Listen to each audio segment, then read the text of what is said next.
विधानसभा चुनाव की तारीखों के ऐलान के साथ ही झारखंड में महागठबंधन में दावेदारी पर दंगल बढ़ता दिख रहा है। जेएमएम ने कांग्रेस के सामने सम्मानजनक सीट की डिमांड रखी है और समझौता नहीं होने पर अकेले लड़ने की भी चेतावनी दी है। अब गेंद कांग्रेस के पाले में है कि जेएमएम को सम्मान देती है या फिर बिहार की तरह उसे फिर से नजरअंदाज कर दिया जाता है।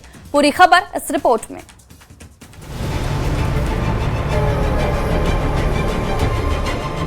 दिल्ली में निर्वाचन आयोग ने असम सहित 5 राज्य में चुनाव की तारीखों का ऐलान कर दिया है। असम में 9 अप्रैल को वोट डाले जाएंगे और 4 मई को नतीजे आएंगे। असम चुनाव को लेकर झारखंड में भी सियासी पारा हाई दिख रहा है। कांग्रेस ने जीत की उम्मीद को लेकर अपनी रणनीति तेज कर दी है। झारखंड के राजनीतिक समीकरणों और सांगठनिक अनुभव का लाभ उठाने के लिए एआईसीसी ने झारखंड प्रदेश के 4 मंत्रियों, 1 सांसद और 7 विधायकों के साथ 10 से ज्यादा वरिष्ठ नेताओं को चुनाव के मोर्चे पर तैनात कर दिया है। कांग्रेस की नजर असम में चाय बागान में काम करने वाले आदिवासियों पर है। ऐसे में झारखंड के आदिवासी नेताओं को खास जिम्मेवारी सौंपी गई है और इस बार भी पार्टी की ओर से जो जिम्मेदारी मिली है उसको हम लोग बखूबी निभाएंगे। हम लोग चाहते हैं कि वहाँ से हिमंतो बीघा शर्मा जो है के नेतृत्व में जो सरकार चल रही है, भाजपा को की उस सरकार को हम लोग उखाड़ फेंके। हेमंता जी ने यहाँ आकर इलेक्शन के समय बरगलाने का काम किया था। इस बार हम भी असम जा रहे हैं अपने आदिवासी समुदायों के समर्थन में, उनको हक दिलाने के लिए। असम में चुनाव हो रहे हैं लेकिन सियासत झारखंड में गर्मा गई है। झारखंड की सियासत में महागठबंधन के बड़े भाई जेएमएम ने साफ किया है कि अगर उसे चुनाव में सम्मानजनक सीट नहीं मिलती है तो वो एकला चलो का रास्ता भी अपना सकती है। दरअसल जेएमएम की कोशिश है कांग्रेस के साथ समझौते की, लेकिन अभी तक सीटों पर बात बन नहीं पाई है। दावेदारी को लेकर जेएमएम ने अपने तेवर कड़े कर दिए हैं तो कांग्रेस ने कहा है कि अगर दोनों दल अलग अलग चुनाव लड़ते हैं तो ये और अधिक असरदार होगा। हम चुनाव लड़ेंगे, ये तय है। गठबंधन में लड़ पाए या ना लड़ पाए ये वक्त पर छोड़ दिया जाए। ये फैसला हमारे नेता माननीय हेमंत सोरेन जी लेंगे कि क्या कुछ करना उचित होगा। सम्मान अगर पूरी तरह से मिलेगा वहाँ तो गठबंधन की बात आगे बढ़ सकती है, परंतु हम वर्तमान में अकेले चुनाव लड़ने का ताकत रखते हैं। अगर हम अलग अलग लड़े तो ज्यादा प्रभावी, अगर किसी व्यक्ति पर मिलकर एक तीर चलाएं तो कम प्रभावी होगा और अलग अलग 2 तीर चलाएं तो ज्यादा घातक होगा। जेएमएम और कांग्रेस की नजर चाय बागान में काम करने वाले आदिवासियों पर है, जिसमें झारखंड की बड़ी आबादी रहती है। यही वजह है कि कांग्रेस एक ओर झारखंड के आदिवासी मंत्रियों और विधायकों को मोर्चे पर तैनात कर रहा है तो वहीं जेएमएम भी आदिवासियों के बल पर झारखंड के बाहर अपनी मौजूदगी दिखाने को बेताब नजर आ रहा है। देखना होगा कि असम में सीटों को लेकर जेएमएम की मांग पूरी होती है या बिहार की तरह उसे फिर से नजरअंदाज किया जाता है। लेकिन असम में सीट पर जारी संग्राम झारखंड में कुछ गुल जरूर खिला सकता है। न्यूज़ 18 के लिए रांची से गौरव झा की रिपोर्ट। झारखंड बीजेपी ने निर्वाचन आयोग की ओर से 5 राज्यों में चुनाव की तारीखों के ऐलान का स्वागत किया है। बीजेपी प्रवक्ता प्रतुल शाहदेव ने दावा किया है कि सभी 5 राज्यों में एनडीए की जीत का परचम लहराएगा और बंगाल में ममता बनर्जी की तानाशाही का अंत होगा।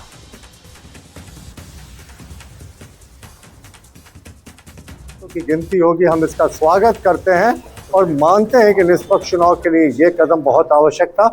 पश्चिम बंगाल में जिस तरीके का स्टेट स्पॉन्सर्ड गुंडागर्दी होकर रहा है तो उसमें 2 चरणों में चुनाव किया जा रहा है और हम इसका भी स्वागत करते हैं।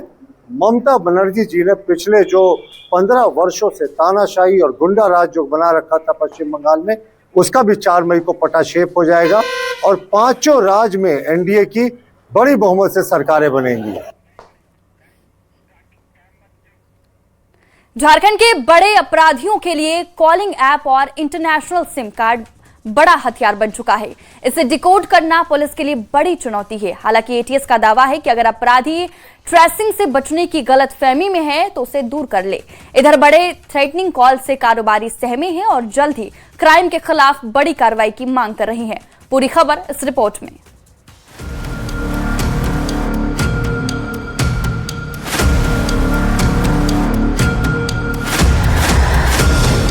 झारखंड में नक्सलवाद अपनी अंतिम सांसें गिन रहा है, लेकिन उसकी जगह अब पुलिस प्रशासन के सामने संगठित अपराध जड़ें मजबूत करने में जुटा है। प्रिंस खान, राहुल सिंह और राहुल दुबे गिरोह की ओर से धमकी भरे कॉल कारोबारियों को आ रहे हैं। इससे व्यापारियों में भय का माहौल है। झारखंड चैम्बर ऑफ कॉमर्स ने ऐसे अपराधियों के खिलाफ कड़ी कार्रवाई की मांग की, ताकि अपराधियों में भय का माहौल हो और कारोबार करने में आसानी हो। इस तरह के जो आ रहे हैं अभी डिमांड्स, उस पर सख्त कार्रवाई हो, जरूरत पड़े तो एसटीएफ इनकाउंटर करे। और दूसरा है कि एक जब पकड़ा जाए तो उसको ऐसी सख्त सजा मिलनी चाहिए जिससे और लोग इस तरह के जो है डिमांड्स में आने के पहले सोचें। संगठित आपराधिक गिरोह धमकी देने के लिए इंटरनेट पर मौजूद कॉलिंग ऐप का सहारा ले रहे हैं। इंटरनेशनल सिम कार्ड और VoIP के जरिए अपराधी रंगदारी मांगने के लिए कॉल करते हैं, जिसे ट्रेस करना आसान नहीं होता। ATS SP की माने तो तकनीक के बढ़ते इस्तेमाल की वजह से अब इंटरनेट कॉल को भी ट्रेस किया जा सकता है। उन्होंने आपराधिक गिरोह को गलतफहमी से बचने की भी चेतावनी दी कि उन्हें कोई पकड़ नहीं पाएगा।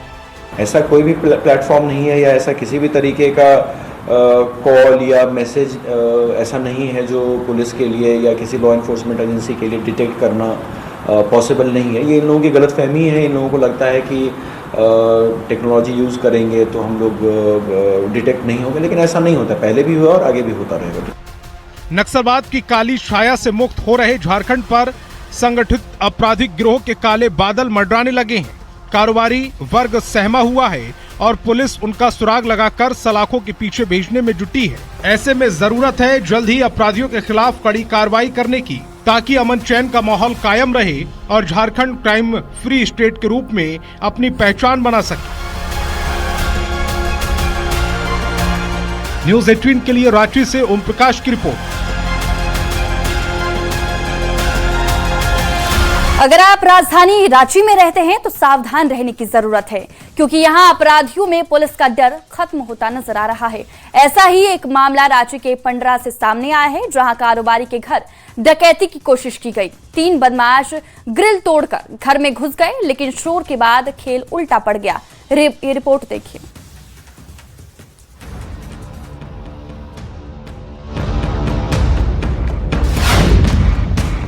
राजधानी में डकैती की कोशिश,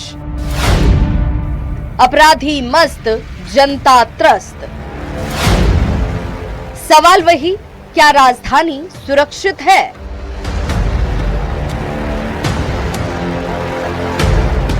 क्या रांची की राजधानी में कानून व्यवस्था पूरी तरह चरमरा गई है? जनता को अब खुद अपनी सुरक्षा के इंतजाम करने पड़ेंगे। ये सवाल इसलिए क्योंकि राजधानी में अपराधी बेलगाम हो गए हैं। राजधानी रांची के पंडरा से ऐसी ही घटना सामने आई। एक कारोबारी के घर डकैती की कोशिश की गई। सबसे पहले आप देख सकते हैं कि यहाँ पर स्थिति क्या है कि जो घर का जो आप देख रहे हैं, घर का जो मुख्य दरवाजा है, और मुख्य दरवाजा में घुसने के बाद सबसे पहले देख सकते हैं कि ये पूरा एक खाली जगह है, गैप है, और यहाँ से तीनों अंदर घुसते हैं। अंदर घुसने के बाद देखिए बाहर में जो सीसीटीवी फुटेज है, जो सीसीटीवी कैमरा है, उसको भी घुमा कर नीचे कर दिया गया है ऊपर से। हाँ, ऊपर से घुस के अंदर वाले ग्रिल का ताला दोनों काट दिए हैं। हाँ। और अंदर घुस के गेट खटखटा रहे थे, खिड़की पे खटखटा रहे थे ताकि गेट कोई खोले और उस पर वार करे। घटना रातू थाना क्षेत्र के झीरी स्थित वृंदावन नगर कॉलोनी की है, जहां 3 बदमाश डकैती की नीयत से पहुंचे थे, जिसकी तस्वीर सीसीटीवी कैमरे में कैद हो गई। तीनों बदमाश लोहे का रॉड लेकर आए थे। बताया जा रहा है कि रात करीब 2 बजे तीनों बदमाश घर का ग्रिल तोड़कर अंदर घुसे और कमरे का दरवाजा खुलवाने की कोशिश करने लगे। इसी दौरान घर के लोग जाग गए और शोर मचाने पर मोहल्ले के लोग भी इकट्ठा हो गए। स्थानीय लोगों की तत्परता से एक बदमाश को मौके पर ही पकड़ लिया गया, जबकि 2 साथी अंधेरे का फायदा उठाकर फरार हो गए। कैमरा में देखे हम लोग को पता चला कि 2 लोग दिख रहे कैमरा में। फिर हम लोग सब अगल बगल सब लोग को बुला के फिर हम लोग साथ में निकले, आवाज किए तो हम लोग को फिर आवाज आया उधर से थोड़ा सा, मतलब दूसरे गली से। तो फिर हम लोग उधर गए तो वहाँ पे देखे एक पकड़ाया गया। तो एक साथ कई घरों में लोग घुसे थे क्या? एक घर में तो यहाँ और प्लस वहाँ 2 जगह बगल में। बोले कि पहले भी यहाँ इस तरह की वारदात हो चुकी है। देखिए पूरे मोहल्ले में हो रहा। अभी सुनने में आ रहा है कि ये जो पेट्रोल पंप के पीछे के घर में सुनने में आ रहा है 2-3 दिन पहले कांड हुआ है। अभी हम लोग पीछे गए थे तो वहाँ चला कि पता चला कि भैया लोग बता रहे थे कि 2 दिन पहले कांड किया। और जो थाना प्रभारी यहाँ आए हुए थे वो कह रहे कि पहले 2 बार मैंने इस साथी को भेज चुका हूँ। सूचना मिलने पर मौके पर पहुंची रातू थाना पुलिस पकड़े गए बदमाश को अपने साथ थाने ले गई। वहीं घटना को लेकर लोगों में आक्रोश देखने को मिला। उनका पहले से ही रिकॉर्ड है, वो प्रोफेशनल चोर है, हम चोर को देखे हुए हैं, टिंकू वर्मा है। अच्छा, टिंकू। हाँ, पहले भी किसी केस में हम उसको जेल भेज चुके हैं। ये घटना राजधानी रांची की सुरक्षा व्यवस्था पर गंभीर सवाल खड़े करती है कि क्या सरकार अपराधियों पर नकेल कसने में नाकाम है? क्या विपक्ष का जंगल राज कहना सही साबित हो रहा है? आने वाले दिनों में राजनीतिक बहस और पुलिस कार्रवाई दोनों तेज होने की संभावना है। न्यूज़ 18 के लिए रांची से संजय सिन्हा की रिपोर्ट।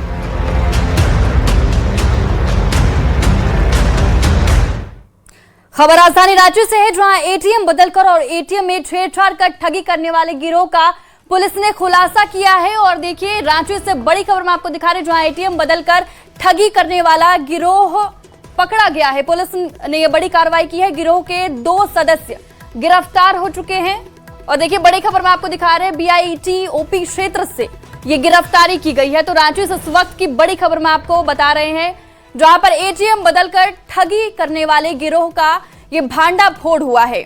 आरोपियों के पास से कई एटीएम कार्ड, एक बाइक बरामद हुआ है। आरोपियों के खिलाफ बिहार और झारखंड में कई केस दर्ज हैं। दोनों घूम घूम कर एटीएम में जाकर मशीन में छेड़छाड़ कर और कार्ड बदलकर ठगी किया करते थे। रांची के साथ साथ धनबाद और जमशेदपुर में भी ये एटीएम की ठगी की वारदात को अंजाम दे चुके हैं। पूछताछ के दौरान उनके पास से अन्य लोगों के एटीएम कार्ड बरामद हुए और जब उनका आपराधिक पूछताछ के दौरान आपराधिक इतिहास देखा गया तो उनके विरुद्ध एक के विरुद्ध 8 केसेस दर्ज है, जो एटीएम ठगी के मोस्टली केसेस हैं। फिर उन्होंने कन्फेस किया कि हम लोग जगह जगह पे जाकर एक एटीएम मशीन के अंदर ऐसा कुछ लगा देते थे जिससे फिर एटीएम अंदर नहीं जाता था।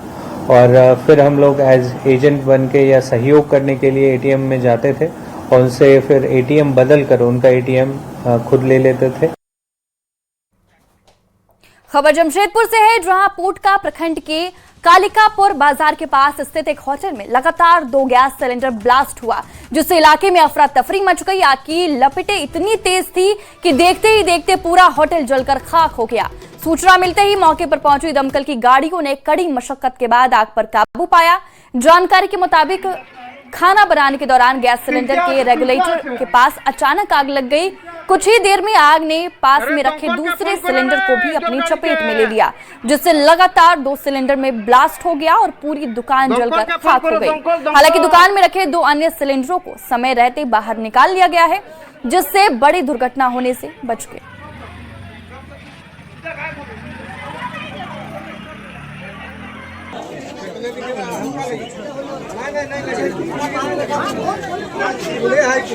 छीन छातुर हो गया है गाइस।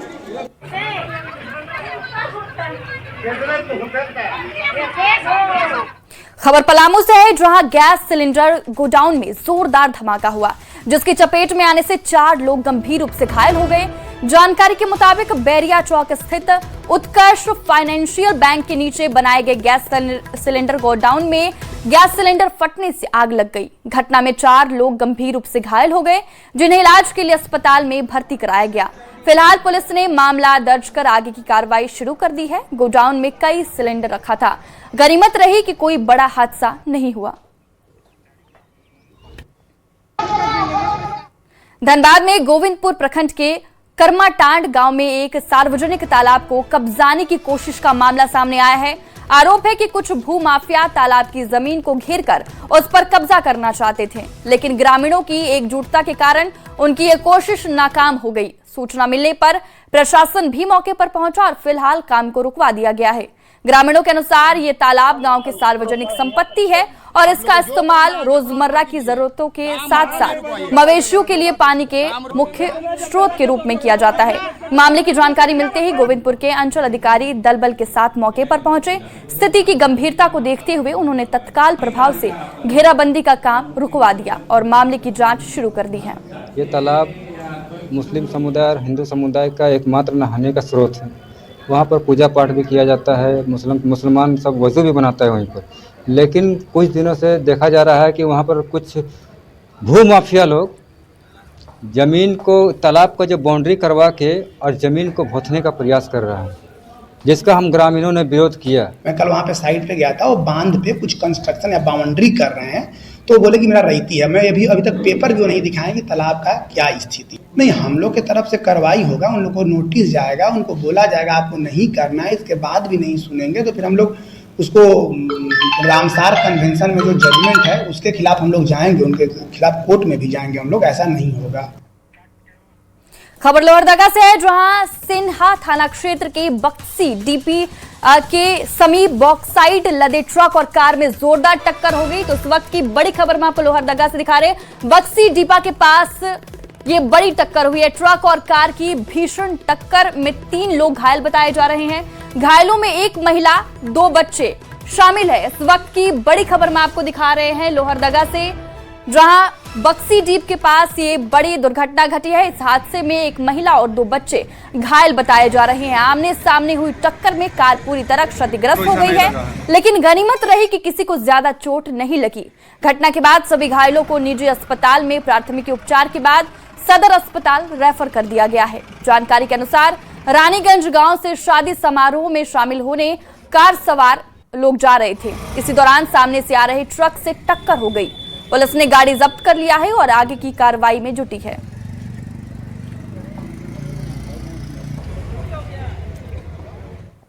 अब रुक करते अगली खबर की ओर। एक्साइज कांस्टेबल परीक्षा की तिथियों में बदलाव को लेकर अभ्यर्थियों ने नाराजगी जताई है। हजारीबाग से हम आपको बड़ी खबर दिखा रहे हैं, जहां पर अभ्यर्थियों की नाराजगी उन्होंने जाहिर की है। परीक्षा की तारीख बदलने पर यह बड़ा बवाल देखा जा रहा है। गांधी मैदान में जुटे हैं ये तमाम अभ्यर्थी। इस वक्त की बड़ी खबर मैं आपको दिखा रहे हैं। तारीख में बदलाव को लेकर अभ्यर्थियों में नाराजगी देखी जा रही है।